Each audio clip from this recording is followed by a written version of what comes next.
અંકલેશ્વરના આંબોલી રોડ પર આવેલી દુકાનમાં થમ્સઅપની બોટલમાં ફૂગ કે લીલ નજરે પડતા દુકાનદારે ફૂડ એન્ડ ડ્રગ્સને જાણ કરી. અંકલેશ્વરના આંબોલી રોડ પર ઝેનબ પાર્કમાં કરીમ વિરાણીના પરિજન 30 વર્ષથી દુકાન ચલાવે છે.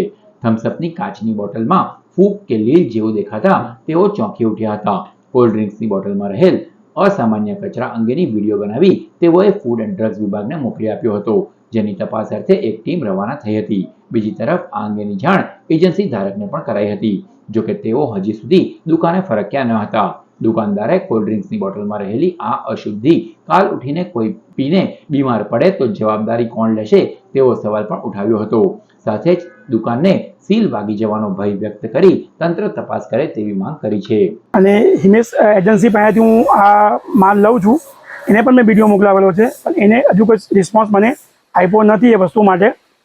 તો મારે નમ્ર વિનંતી છે ફૂડ એન્ડ ડ્રગ્સવાળાને કે આ આવીને સેમ્પલ ચેક કરે અને કાલ સવારે જો કોઈ વસ્તુ પીવે ને કોઈને કશું થઈ જાય તો પછી મને આ દુકાને સીલ મારવાના વાળા આવી જાય.